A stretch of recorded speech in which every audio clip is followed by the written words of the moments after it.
देश की राजधानी दिल्ली में कोरोना के केस लगातार बढ़ते जा रहे हैं। पिछले कुछ दिनों की बात की जाए तो संख्या हजारों तक में पहुंच गई और मौत का आंकड़ा भी लगातार बढ़ रहा है। आखिर क्या वजह है कोरोना के मामले बढ़ने की? इस विषय पर बात करने के लिए हमारे साथ दिल्ली के सबसे बड़े कोविड हॉस्पिटल के डॉक्टर डॉक्टर नरेश गुप्ता जी है। नरेश गुप्ता जी, बहुत बहुत स्वागत है आपका पंजाब केसरी और नवोदय टाइम्स पर। नमस्कार तरुण शर्मा जी। सर, क्या वजह है कि पिछले कुछ दिनों की बात की जाए तो कई हजार केस आ रहे हैं? देखिए ऐसा है तरुण जी, ये जो कोविड का मामला है, ये जो आमतौर का वायरस देखने में जाता है कॉफ कोल्ड का, वैसा नहीं है कि आया और 2 3 4 5 दिन में ठीक हो गया। ये अपना बदलता रहता है वेशभूषा। तो जब वो अपना चोला बदलता रहता है, तो वो देखता है कहाँ पे हम जाके अटैक कर सकते हैं। तो कुछ दिनों में क्या हुआ, आप अगर ध्यान करें, 1 डेढ़ महीना पहले हमारे नंबर जो है बहुत कम आने शुरू हो गए थे। जी। जो मृत्यु दर थी वो भी बहुत कम आ गई थी। तो ये हमारा मेडिकल एंगल था कि कोरोना जो है दिल्ली में और देश में कंट्रोल में आ रहा है। ये मेडिकल एंगल के साथ साथ एक सोशल एंगल और चलता है, जिसमें घबराहट होती है लोगों को, और जो रेस्ट्रिक्शंस होती हैं उसके बारे में चिंता होती है। ये घबराहट और जो रेस्ट्रिक्शंस थी, जब पिछले साल हुआ था, तब उन्होंने कहा कि आया है, इसको झेलने के लिए बहुत जरूरी है। सब ने उसका साथ दिया और सब उसके साथ चले, और दुनिया में बहुत अच्छी रेपुटेशन रही भारत की कि जितनी अच्छी तरह से कंट्रोल में आया।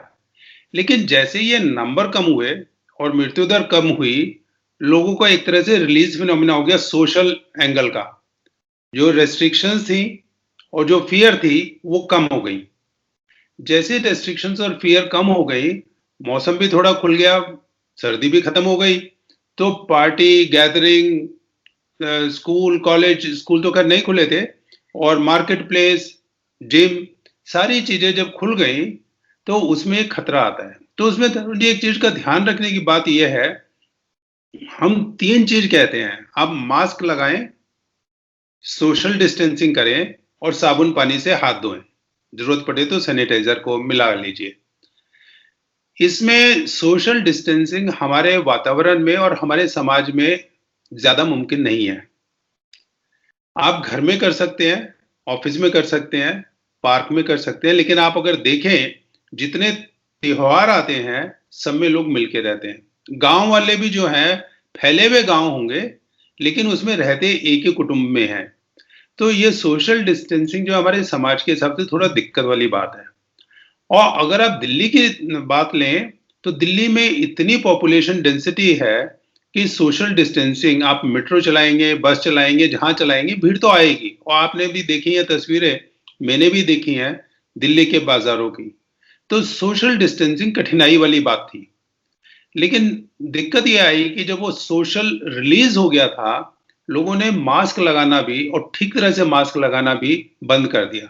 या तो नाक छोड़ दिया, मुंह के ऊपर लगा लिया, या साइड में गिरने लगा, या फैशन सिंबल था, या इतना ढीला था कि वो ऐसे गले तक लटकता था, या कुछ लोग ये था कि मास्क लगाना है फाइन बचने से, पुराने वाले कोई लगाए जा रहे थे, उसका फायदे की बजाय नुकसान होता रहता है फिर। तो मास्क जो कि एक बहुत बड़ा हथियार था हमारे हाथ में, वो भी कम हो गया। और जो साबुन पानी से हाथ धोने की बात थी, ये मैं इतने समय से कहता था कि अगर आप ये करते हैं, इससे आपको कोविड के अलावा बाकी बीमारियों से भी राहत मिल सकती है। तो ये जो ढिलाई आ गई उसमें उसमें जो कोविड का वायरस था, उसने मौका देखा। और एक चीज क्या होता है कि जो वायरस है वो अपना रूप, जैसे मैं कह रहा था, बीच बीच में बदलता रहता है, हर हफ्ते में बदलता रहता है। तो जैसे ही उसका एक ऐसा रूप बदला, वो रूप ने देखा कि ये बिल्कुल ठीक जगह है, इधर अटैक कर दो। जैसे पहले बॉम्बे में करा, महाराष्ट्र में करा, तो थोड़ा उधर अटैक करा और वातावरण ऐसा मिला, ऐसे ही दिल्ली में हुआ और ऐसे ही कई जगह और हुआ। अब वो अटैक करता है और ठीक तरह का वातावरण उसे मिलता है, तो नंबर हमारे बढ़ जाते हैं। और इस बार दिक्कत ये है कि जिस तादाद में ये नंबर बढ़ रहे हैं, वो वाकई ही बड़ी गंभीर समस्या है। और सिर्फ नंबर नहीं बढ़ रहे हैं, हमारे अस्पताल में, जो कि देश का सबसे बड़ा कोविड अस्पताल रहा है, लोकनायक अस्पताल, उसमें सारा कुछ कंट्रोल हो गया था। अब जो है दोबारा से वो हमारे जो बिस्तर हैं सब कोविड की तरफ जा रहे हैं, सब दाखिले आ रहे हैं। और एक जो दिक्कत की बात है जो मैं पब्लिक को आपके द्वारा बताना चाहूंगा, इस बार जो मामले आ रहे हैं उसमें जो यंग जनरेशन है वो भी आ रही है, ज्यादा आ रही है पहले से। पहले बुजुर्ग आते थे या डायबिटीज, हाइपरटेंशन, हार्ट डिजीज वाले आते थे, अब यंग वाले आ रहे हैं और वो बहुत चिंता का विषय है। डॉक्टर नरेश जी, एक चीज मैं आपसे जानना चाहूंगा। आपने जो बात बताई इसमें 3 सवाल मेरे आपको जवाब देना होगा। एक, कि कहीं ना कहीं जो सोशल डिस्टेंसिंग थी उसका पालन नहीं हुआ, लोग लापरवाह हुए। दूसरा, आपका कहना था कि जो बाजारों में भीड़ दिखी कहीं ना कहीं उसके लिए प्रशासन भी जिम्मेदार है कि भीड़ क्यों बढ़ने दी। और तीसरा, जो आपने मास्क को लेकर एक महत्वपूर्ण बात की, क्या जो मास्क है उसके बारे में भी थोड़ा बताइए कि रोज एक मास्क पहने, उसे धो के पहने। पूरा तरीके से इन तीनों सवालों का आप अगर जवाब दें तो। देखिए, सोशल डिस्टेंसिंग बहुत जरूरी चीज होती है। और सोशल डिस्टेंसिंग को आप ये मान के चलें कि ये जो वायरस होता है ना, ये इतना महीन होता है, इतना हल्का होता है कि हवा में तैरता है। ये मिट्टी की तरह नहीं है, बारिश के पानी की तरह नहीं है कि ऊपर से आया और नीचे बैठ गया और आप निकल जाएंगे। ये तैरता है। आप इस तरह से समझ के चलिए कि इसकी जो ब्राउनियन मोशन है वो ऐसे होती है जैसे कि कोई धुआं है, कोई जैसे धूम्रपान करता है जैसे दिखाते हैं और धुआं ऐसे जाता है। धुएं का एक रंग होता है, तो वो फोटो से आप उसको कैप्चर कर सकते हैं वीडियो पे। लेकिन धुआं अगर बाहर भी होता है तो भी आपको अंदर से दिखता है, और अगर बाहर होता है उसकी आपको आप सूंघ सकते हैं अंदर से। तो दो कैरेक्टरिस्टिक्स हैं धुएं की, कि एक उसकी स्मेल होती है और एक उसकी रंग होती है। वायरस जो है कोविड का, न उसका रंग है न उसकी स्मेल है, न वो दिखता है न आप उसे महसूस कर सकते हैं। तो ऐसी हालत में जब वो आता है तो अक्सर हम कहते हैं अरे यहाँ तो कुछ नहीं है, यहाँ तो हम ही लोग हैं, घर के लोग हैं या मित्र लोग हैं या शादी के लोग हैं या कोई पार्टी के लोग हैं, तो उसमें कहाँ कुछ भी तो नहीं है, सब तो ठीक है। तो उसमें सोशल डिस्टेंसिंग थोड़ी ढील पड़ सकती है, खास तौर से जब हमने इतनी अचीवमेंट कर ली 1 साल के बाद। दूसरी महत्वपूर्ण बात सोशल डिस्टेंसिंग की यह है कि जब आप किसी ग्रुप में बैठे हैं, उनमें से कुछ को जो कोविड वायरस है उसकी वजह से बुखार होगा, खांसी होगी, गला खराब होगा, सांस चढ़ेगा, कुछ भी होगा। लेकिन 25-30% व्यक्ति ऐसे होते हैं जिनको कोई तकलीफ नहीं होती है। न बुखार है, न सर दर्द है, न शरीर में दर्द है, न सांस है, कुछ नहीं है। आप उन्हें देखेंगे, आप उनसे बात करेंगे, आप उनकी जांच करेंगे, कुछ नहीं मिलेगा। सिर्फ ये कि जब आप टेस्ट करेंगे तो उसमें कोविड के कीटाणु पाए जाते हैं गले में। अब ध्यान देने की बात यह है कि ये जो व्यक्ति हैं जिनको कोई तकलीफ नहीं है, उनको जानकारी भी नहीं है कि उनके गले में वो पनप रहा है कोविड का वायरस। वो जो वायरस है वो इतना महीन है कि उसको खांसने की जरूरत नहीं है। वो जब वो सांस ले रहा है तो सांस के साथ वो वायरस बाहर निकल के आता है। और ये देखा गया है साइंस में कि जब आप सांस लेते हैं तो 2 फुट तक तो आराम से जा सकता है।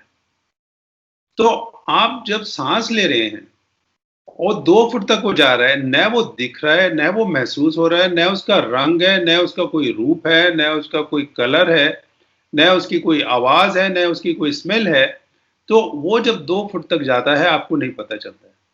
अब जब ग्रुप में बैठते हैं तो हंसी मजाक भी होता है। अगर आप थोड़ा जोर से बोल देते हैं, अगर आप हंस लेते हैं या आप गा लेते हैं, तो वो 2 फुट से ज्यादा 4 फुट, 6 फुट, 8 फुट, 10 फुट तक भी जा सकता है। तो ऐसी माहौल में सोशल डिस्टेंस का महत्व समझना चाहिए। मैं जान सकता हूं कि लोगों को दिक्कत आ सकती है कि अगर आप बस में तो खैर बड़ी अच्छी चल रही है, आप कहीं मार्केट में, सदर बाजार में है, किसी और बाजार में है, आपको दिक्कत होगी कि सोशल डिस्टेंसिंग कैसे करें। लेकिन अगर आपके दिमाग में चला जाएगा कि कितना महत्वपूर्ण है, आप रास्ता खोजेंगे। रास्ता कैसे खोजेंगे? सोशल डिस्टेंसिंग का समय जो है जिसमें कि सोशल डिस्टेंसिंग बिगड़ गई, आप उसको नहीं कर पाए, रूप दे पाए उसको जैसे ऑब्जर्व करना चाहिए था, वो जो समय है वो बड़ा इंपॉर्टेंट होता है। 1 minute, 2 minute, 4 minute, 10 minute, 15 minute, उसके ऊपर समझ लीजिए कि आपका खतरा बिल्कुल बढ़ गया। तो ऐसी हालत में जब आप बाहर निकलें क्राउडेड एरिया में, तो आपको वहां कम से कम समय व्यतीत करना चाहिए। ये नहीं है कि आप उससे बार्गेनिंग कर रहे हैं, ये भी दिखा दे, वो भी दिखा दे, सब छोड़ दीजिए। आप सोचिए जितना कम से कम समय होगा जिसमें कि सोशल डिस्टेंसिंग डिस्टर्ब होगी, उतना हमारे लिए अच्छा है। दूसरी हमने बात करी मास्क की। मास्क जो है, मास्क बड़ा अच्छा है। लोग चाहते हैं कि हम सबसे अच्छा लगाएं, N95 लगाएं या N99 लगाएं, उसकी कोई आवश्यकता नहीं है। कोई सर्जन ऑपरेट कर रहा है या आईसीयू में कर रहा है या दांतों की सर्जरी कर रहा है, उनको बहुत ज़रूरत है, क्योंकि उनका खतरा बहुत ज़्यादा है जब आप मशीनें चलाते हैं उसमें। तो आप जो ऑर्डिनरी मास्क हैं, आजकल तो सर्जिकल मास्क भी बड़े सस्ते हो गए हैं, जिसको ट्रिपल लेयर कहते हैं, वो बड़े कारगर हो गए हैं। कपड़े के जो कॉटन के मास्क हैं वो बड़े कारगर हो गए हैं, घर में बना लेते हैं। रंगीन भी बनाइए आप, कोई दिक्कत नहीं है, लेकिन जब आप उसको लगाएंगे और ठीक तरह से आप लगाएं, आप ऊपर से लगाएं, नाक और नाक से लेके नीचे चिन तक आपका सारा कवर होना चाहिए। और वो ऐसा हो कि आप ऊपर से भी उसका इलास्टिक बांधें और नीचे से भी बांधें, और वो बिल्कुल यहाँ पे ऐसे बैठ जाए जैसे कि नाक और चिन और साइड में से कोई हवा अंदर ना प्रवेश कर पाए। अगर आप उसे अच्छी तरह लगाएंगे तो आपको पूरा ज्यादा फायदा मिलेगा। जब आप उसे उतारते हैं तो आप उसे बाहर की तरफ से ना छुएं, क्योंकि बाहर की तरफ तो उसके कीटाणु आ चुके हैं, डस्ट भी आ चुकी है, पोल्यूशन भी आ चुकी है। तो उसको आप स्ट्रिंग से पकड़ें और उल्टा करके निकाल के और उसको अच्छी तरह से अच्छी जगह डिस्पोज ऑफ कर दें। ये नहीं है मेज में फेंक दिया, बेड में फेंक दिया, वो भी गलत है। तीसरी चीज ये है कि वो कितना देर तक कारगर होगा एक मास्क जो है। अब मास्क कितनी देर तक कारगर होगा इसके ऊपर निर्भर करता है कि उसका कितना उपयोग या दुरुपयोग हुआ है। मेरा कहने का मतलब ये कि उपयोग हुआ, आपने लगाया लेकिन कोई वातावरण बिल्कुल साफ सुथरा था, सोशल डिस्टेंसिंग की प्रॉब्लम नहीं थी, तो आप उसको एक दिन भी इस्तेमाल कर लेंगे, कोई दिक्कत नहीं है। आप भीड़ भड़ाके के इलाके में गए तो एक विजिट जब आप करके आ गए तो वापस आके उसको आपको बदल लेना चाहिए। और आज की तारीख में बदलने से बेहतर है आप 2 3 4 मास्क रखिए, एक को धो के सुखा दीजिए जैसे आप अपनी कमीज सुखाते हैं, और दूसरे को पहन के चले जाएं। तो हर बार जब आप बाहर जाते हैं तो आप उसको बदल लीजिए और वापस लाके उसके धो लीजिए। बढ़िया। तीसरी बात साबुन पानी की। देखिए लोग जो है सैनिटाइजर मैंने देखा है बहुत लगाते हैं, कहीं ऑफिस में जाओ, कहीं दरवाजे पे जाओ, बट जिस तरह से सैनिटाइजर का इस्तेमाल हो रहा है वो बड़ा कारगर नहीं है। वो स्प्रे करा, 2 3 बूंद डाला और उससे नहीं होता है। उससे ज्यादा इफेक्टिव कारगर तरीका है साबुन पानी। आप साबुन पानी से धोएं। और तरुण शर्मा जी, मैं आपको बता रहा हूं कि साइंस ने क्या बताया है। ये जो साबुन पानी से है वो वायरस को एकदम तहस नहस कर देता है आधे मिनट से कम में। सैनिटाइजर नहीं कर पाता है ये चीज। कोई भी साबुन? और कोई भी साबुन, कोई भी साबुन, ये आपने बड़ी अच्छी बात करी। कोई भी साबुन, कोई भी डिटर्जेंट, इसीलिए जब आप कपड़े धोते हैं उसमें या आप साबुन इस्तेमाल करते हैं या फेस वॉश इस्तेमाल करते हैं, वो बड़ा कारगर है। और उसका एक कारण है, एक उसका साइंटिफिक कारण है कि ये जो वायरस है कोविड का, ये बड़ा चालाक वायरस है। और इसके ऊपर एक कंबल होती है जिसको एनवलप कहते हैं। वो कंबल जो है, इसका जो है कंबल जो है चिकनाई का बना हुआ होता है। अब आपने देखा है कि अगर रसोई में काम करते हैं, कहीं पे घी चिकनाई हाथ पे लग जाती है, अगर हम उससे पानी से साफ करना चाहें वो पानी से साफ नहीं हो पाती है। 2 बूंद साबुन की डालिए, ऐसा करिए और वो पानी के साथ निकल के चली जाती है। कोविड के वायरस में वही जो 1 बूंद 2 बूंद साबुन की है जिससे झाग बन गया और वो आ गया, जैसे ही वो जाती है उसका कंबल जो है ना उसको वो तहस नहस कर देती है और पूरा वायरस जो है फटके इधर उधर हो जाता है। तो ये साबुन पानी बहुत कारगर चीज है। आप उसे हाथ पैर भी धोएं और चेहरा भी धोएं, क्योंकि वायरस का जो प्रवेश है वो तो नाक से, मुंह से, आंख से, ऐसी जगह से ही होता है, त्वचा से नहीं होता है। अगर इसमें कट है कोई तो बात अलग है, चोट लगी है तो बात अलग है, यहाँ से नहीं होता। पर इसको भी आप करिए, क्योंकि अगर यहाँ लगा रह गया उंगली से यहाँ भी जा सकता है। तो जो चीजें आपके टच में आ सकती हैं उसको आप साबुन पानी से करिए। कई जगह साबुन पानी नहीं होता है, आप कहीं अटक भी सकते हैं, उस समय पे आप सैनिटाइजर का प्रयोग कर लीजिए। या पेपर तो सोप सर कह ये दीजिए, पेपर सोप भी यूज कर सकते हैं, पेपर सोप भी उतना ही कारगर है। उसे जेब में पेपर रख के। सोप एक चीज और मैं आपसे सर समझना चाहूंगा, जो अभी दिल्ली के अंदर कई राज्यों में जो नाइट कर्फ्यू लगा है, ये क्या कारगर साबित होगा? देखिए, ऐसा है कि नाइट कर्फ्यू को एक तरह से आपको समझना ये पड़ेगा कि जो कोविड का जो ये प्रकोप एकदम से बढ़ता है, first wave, second wave, third wave, fourth wave, तो ये चौथी वेव अगर आती है, वो इसलिए आती है कि हम लोग जो है एक ग्रुप में इकट्ठा हो जाते हैं। अब जैसे अप्रैल का महीना है, शादियों का भी महीना है, त्योहार भी कुछ आगे चले गए, तो लोगों ने तैयारी भी करी हुई है। फिर इतना एक साल आप घर के अंदर रहे, अब कहते हैं थोड़ी पार्टी भी हो जानी चाहिए, चाहे जन्मदिन की हो, चाहे कोई अच्छे मौसम की हो, चाहे किसी की हो।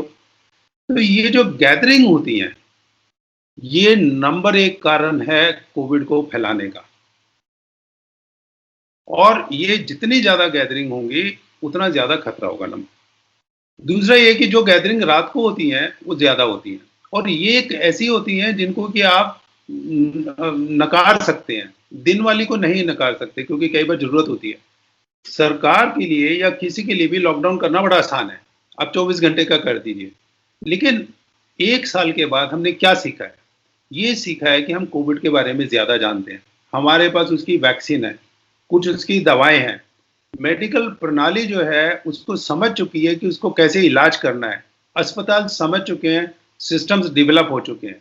तो अब हमें वो चिंता नहीं है, अब हमें चिंता है कि जो जिसको ज़रूरत है उसको इलाज और दाखिला मिलना चाहिए।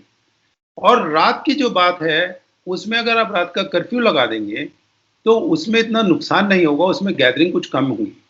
और बाकी भी चीज़ें उसके फ़ायदे हैं।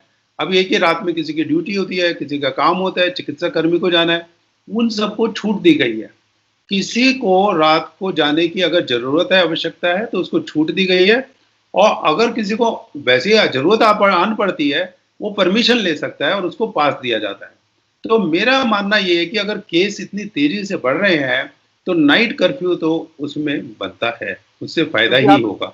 दिल्ली के सबसे बड़े हॉस्पिटल में देख रहे हैं, उसको संभाल रहे हैं, क्या कुछ अब जब केस बढ़े हैं, तो क्या कुछ और मेडिकल सुविधाएं बढ़ाई गई हैं? क्या वेंटिलेटर बढ़ाए गए हैं, बेड्स बढ़ाए गए हैं? कुछ बताएं दर्शकों को। और अगर किसी को कोविड है तो कैसे आपके संपर्क कर सकता है अस्पताल से? देखिए, ऐसे है जैसे मैं 1 साल में इतना कुछ सीखा है और इतना कुछ तंत्र इसमें डेवलप हो गया है, उसका फ़ायदा कोविड के बाद तक भी रहेगा। तो कोविड में जो बेड की हैं, बेड पहले ही थे।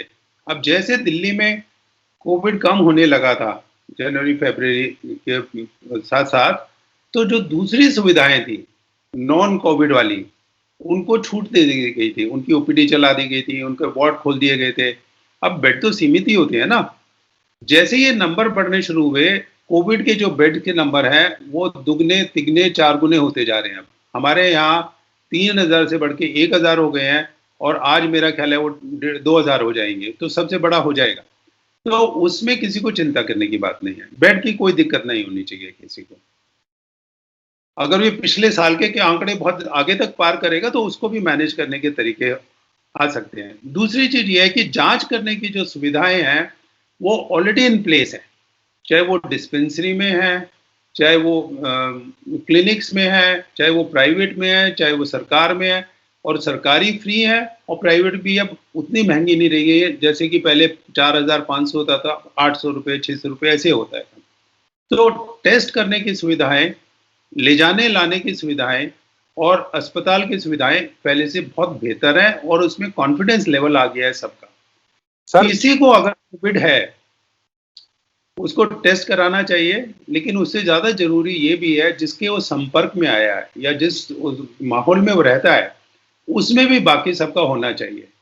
और वो होना इसलिए चाहिए कि उनमें से हो सकता है किसी को हो, लेकिन इसकी कोई तकलीफ नहीं है। ऐसा व्यक्ति ये ना मान के चले कि अगर किसी को एसिम्प्टोमेटिक कोविड है, तो वो दूसरे को जो देगा, वो व्यक्ति भी एसिम्प्टोमेटिक रहेगा, उसको कोई तकलीफ नहीं होगी। वो आईसीयू में भी पहुँच सकता है। इसलिए आप सब के सब जितना टेस्ट करा सकते हैं कराएँ और ये फ्रीली टेस्ट अवेलेबल है, दवाइयाँ सब फ्रीली अवेलेबल हैं, बिस्तर अवेलेबल हैं। लेट अस होप कि हम इसको कंटेन कर दें और ये हमारे आउट ऑफ कंट्रोल ना जाए। अब सर जल्दी जल्दी जवाब दीजिएगा, 2 सवाल पूछूंगा, काफी लंबा जी कीजिएगा। नरेश जी, एक सवाल और आपसे जानना चाहेंगे कि अभी हाल ही में देखा गया है कि जिन लोगों ने कोविड की दोनों वैक्सीन लगवा ली हैं, खासकर डॉक्टरों की बात की जाए, लोगों की बात की जाए, उनको कोरोना फिर इफेक्ट कर रहा है। क्या वैक्सीन जी कारगर साबित नहीं है या कुछ और कारण है कि वैक्सीन के नहीं, बाद भी कोई और? दोनों चीजें हैं उसमें। देखिए, दोनों चीजें हैं, कुछ और कारण भी है और वैक्सीन का भी है। पहली तो आप ये मान के चलिए कि आमतौर से जो वैक्सीन है वो 100% नहीं होती है, और जो हमारे यहाँ वैक्सीन इसकी कोविड की भी उपलब्ध है वो 100% नहीं है। तो मान लीजिए वो 75% है। 75% वैक्सीन की एफिकेसी का मतलब होता है कि अगर किसी को कोरोना में एक्सपोजर हो रहा है तो उसको 75% प्रोटेक्शन है। एक्चुअली वो 75 की भी घट जाती है, क्योंकि ये एफिकेसी है, इफेक्टिवनेस उसकी 50-60 रहती है। कहने का तात्पर्य ये है कि अगर वैक्सीन लगाई है उसके बाद भी आधा आधा रिस्क जाता है, आधा रह जाता है। जो रह जाता है उसमें बीमारी सीवियर नहीं होती है, बहुत तीखी नहीं होती है कि आईसीयू में जाए, वेंटिलेटर पे जाए। तो वैक्सीन की थोड़ी सी कमी है कि वो 100% कभी किसी ने नहीं कही थी, उसमें कमी हो सकती है। दूसरा, अगर वायरस भी अपना रूप बदल लेता है तो उसमें वो वैक्सीन के बारे में दुविधाएं आ जाती हैं और उसकी रिसर्च के लिए समय लग सकता है। तो दोनों कारण हैं। एक आखिरी सवाल सर, क्योंकि वैक्सीन को लेकर और तमाम चीजों को लेकर सोशल मीडिया प्लेटफॉर्म या तमाम चीजें अफवाहें फैलाई जाती हैं। आप, क्योंकि जब ये हमारा इंटरव्यू चलेगा, देश के और दिल्ली के दर्शक आपको जब सुनेंगे, उनके नाम क्या कुछ संदेश देना चाहेंगे खासकर वैक्सीन को लेकर? देखिए, 2 वैक्सीन हमारे यहाँ उपलब्ध हैं और अगले ही कुछ दिनों में, कुछ समय में 2 और आ जाएंगी। तो वैक्सीन की मेरे को नहीं लगता है कि कोई कमी होगी। बट ये भी मान के चलें कि दूसरी पुरानी वैक्सीनें भी चल रही हैं। सिस्टम को जगह पे होना चाहिए और सुचारू रूप से चलाना चाहिए। ये नहीं है कि सुपरमार्केट के द्वारा वैक्सीन डिस्ट्रीब्यूट हो। अभी तक का जो सिस्टम है बड़ा सुचारू रूप से चल रहा है, और उसमें आप रजिस्टर करके जा सकते हैं, बिना रजिस्टर करके ऑन द स्पॉट रजिस्ट्रेशन करा सकते हैं। सेंटर्स बहुत सारे हैं, सिर्फ मन में अफवाहें हैं, और वो अफवाहें, तरुण जी, अनफॉर्चुनेटली जितना ये सोशल मीडिया बढ़ता है उसमें उतना उसका रिस्क बढ़ता है। दोनों वैक्सीन बराबर कारगर हैं और उनके बराबर साइड इफेक्ट हैं। तभी तो मैंने बराबर आपसे साइड पूछा है इफेक्ट, सर। जी, बराबर साइड इफेक्ट दोनों के। और ये भी आपको मान के चलना चाहिए कि 19-20 का फर्क होता है, वो भी समय बताएगा। आप टेटनस का अगर टीका लगाते हैं, टेटनस बचाने का, उसमें भी बुखार होता है, दर्द होता है, सूजन आता है। लेकिन अगर कोविड में थोड़ा सा आ जाता है तो लोगों को हाहाकार मचता है। आप साइंस के पीछे जाएं, भरोसा रखें। कुछ चीजें जो हैं वो समय के साथ वैसी भी होती हैं, और उनको कोविड की वैक्सीन से जोड़ना भी उचित नहीं रहेगा। बहुत बहुत धन्यवाद नरेश गुप्ता जी, आपने अपना कीमती समय निकाला और बेहद महत्वपूर्ण बातें बताई जो अभी तक कम ही लोग जान पाए हैं। और आपने जिस तरह जिक्र किया कि आप कोई भी साबुन इस्तेमाल कर सकते हैं, अगर आप बात करें दूसरे चीजों की, खासकर आपने जिक्र किया कि जो रात्रि का जो कर्फ्यू है वो बेहद कारगर साबित होगा। आगे भी आपसे जब कुछ निकलेगा तो आपसे बातचीत करते रहेंगे, और आपने अपना कीमती समय निकाला। बहुत बहुत धन्यवाद नरेश गुप्ता जी, पंजाब केसरी नवोदय से बातचीत करने के लिए। धन्यवाद। All the best.